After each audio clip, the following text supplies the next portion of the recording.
Chapter 2. What Lucy Found There.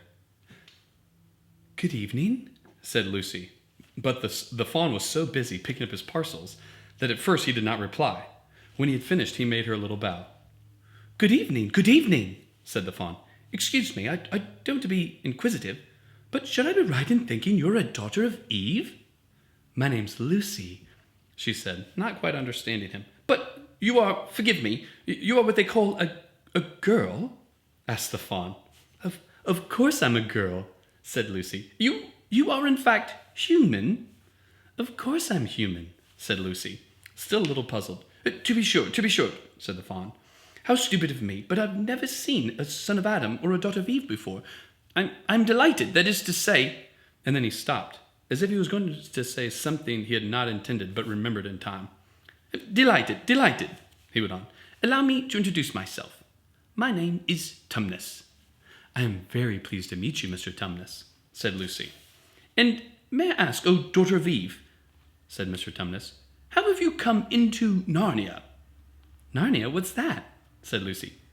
"This is the land of Narnia," said the fawn, "where we are now, all that lies between the lamp-post and the great castle Cair Paravel at the eastern sea. And you have come from the wild woods of the west?" I got in through a wardrobe in the spare room," said Lucy. "Ah," said Mr. Tumnus, in a rather melancholy voice. "If only I had worked harder at geography when I was a little fawn, I should no doubt know all those strange countries. It is too late now." "But they aren't countries at all," said Lucy, almost laughing. "It's only just back there. At least, I'm not sure. It's summer there." "Meanwhile," said Mr. Tumnus, "it is winter in Narnia, and has been for ever so long, and we shall both catch cold if we stand here talking in the snow.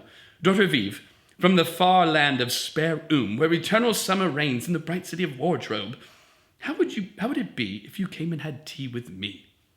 "Oh, thank you very much, Mr. Tumnus," said Lucy. "But I was wondering whether I ought to be getting back." "It's only just around the corner," said the fawn. "And there'll be a roaring fire, and toast, and sardines, and cake." "Well, it's very kind of you," said Lucy, "but I shan't be able to stay long." "If you take my arm, daughter of Eve," said Mr. Tumnus, "I shall be able to hold the umbrella over both of us. That's the way. Now, off we go." And so Lucy found herself walking through the wood, arm in arm, with this strange creature, as if they had known one another all their lives. They had not gone far before they came to a place where the ground became rough and where the rocks all about and little hills up and little hills down. At the bottom of one small valley, Mr. Tumnus turned slightly aside, as if he were going to walk straight into an unusually large rock. But at the last moment, Lucy found he was leading her into the entrance of a cave. As soon as they were inside, she found herself blinking in the light of a wood fire.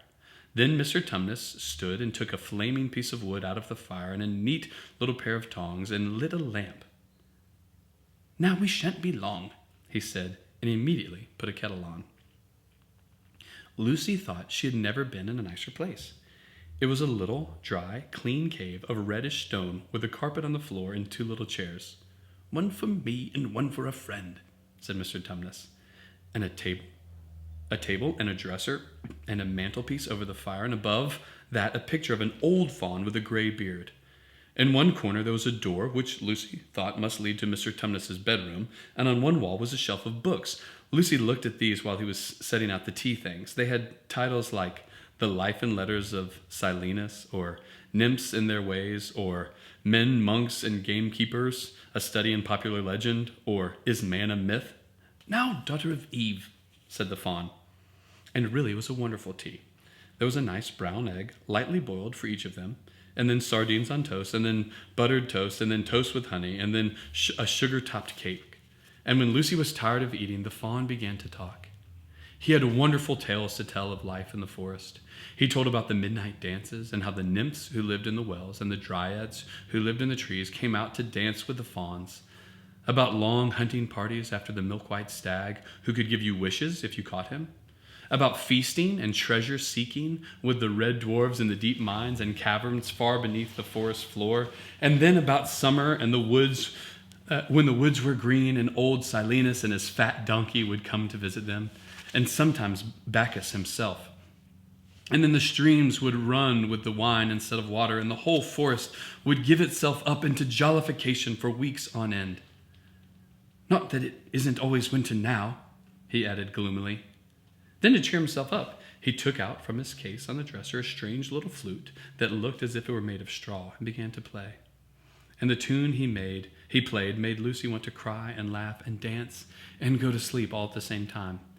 It must have been hours later when she shook her head and said, "Oh, Mr. Tumnus, I'm so sorry to stop you. I do love that tune, but really, I must go home.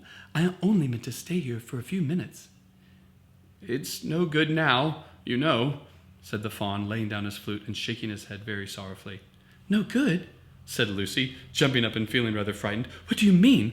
I've got to go home at once. The others will be wondering what happened to me." But a moment later she asked, "Mr. Tumnus, whatever is the matter?"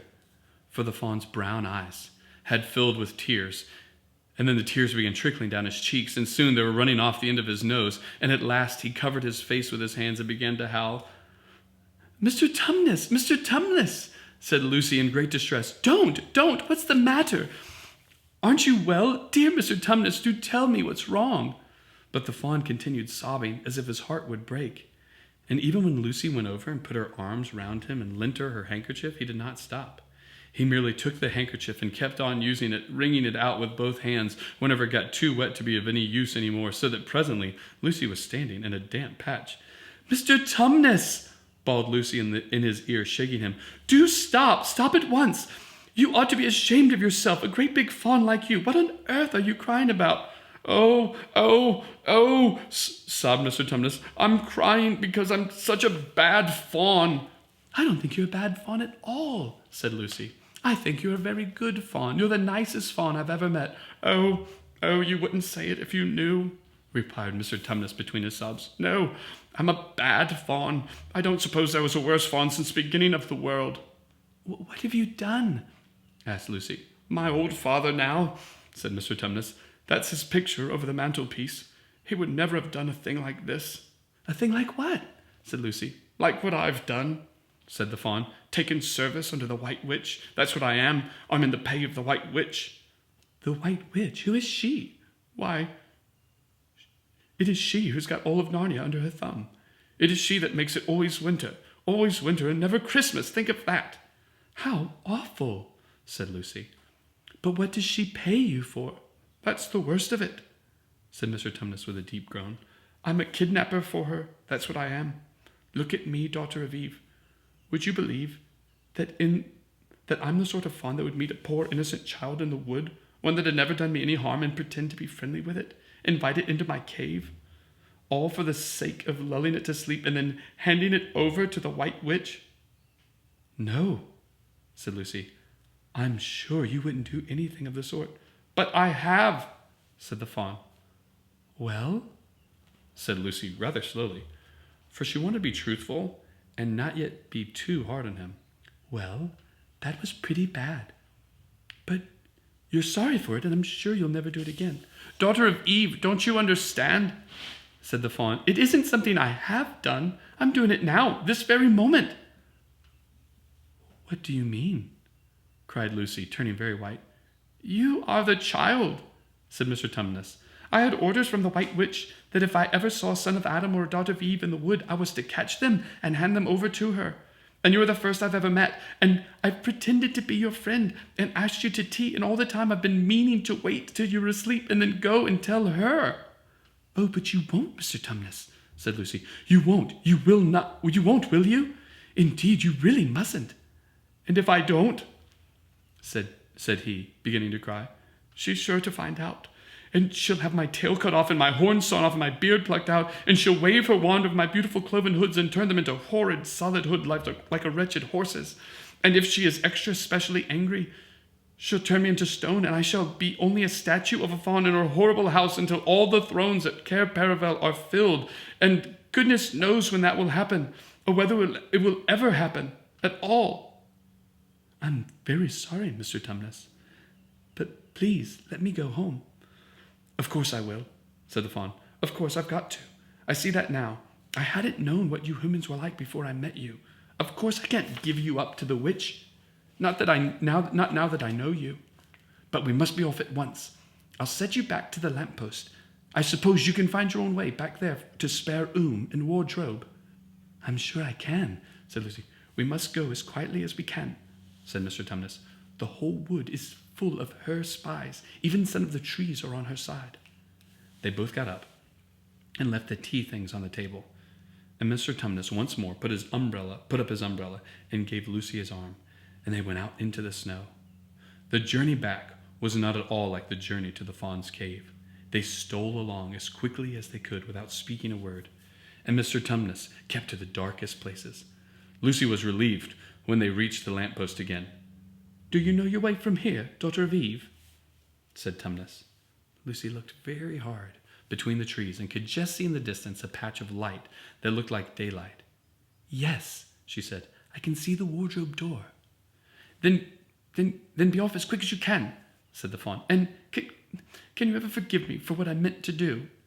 Why, of course I can, said Lucy, shaking him heartily by the hand. And I do hope you won't get into dreadful trouble on my account. Farewell, daughter of Eve, said he. Perhaps I may keep the handkerchief. Rather, said Lucy, and then ran towards the far-off patch of daylight as quickly as her legs would carry her. And presently, instead of rough branches brushing past her, she felt coats, and instead of crunching snow under her feet, she felt wooden boards, and all at once she found herself jumping out of the wardrobe into the same empty room from which the whole adventure had started. She shut the wardrobe door tightly behind her, looked around, panting for breath. It was still raining, but she could hear the voices of the others in the passage. I'm here, she shouted. I'm here. I've come back. I'm all right. All right, so chapter 2. Again, what we're getting to see is we're getting to see the story played out. So you've got Lucy, who goes into this wardrobe, and she meets Mr. Tumnus. And now we got to do something with Mr. Tumnus. Mr. Tumnus, who seems to be just a kind, enjoyable person, has been overcome by temptation, by this desire to turn Lucy over. So it's a really good opportunity. We can talk about choices and the choices that we make, and how a lot of times we fight against this conscience that we have inside us. We know what we're supposed to do, but we don't do it. And often we find ourselves doing the things we don't want to do. It's just like what we see in Romans chapter 7, where the Apostle Paul is saying, these are things I want to do, but I don't do them. And I find myself doing the things I don't want to do. So we see that happening here. And as the story plays out, we're going to get to see this battle of good and evil take over. And we're going to see some of the characters are making the right choices and some are making the wrong choices.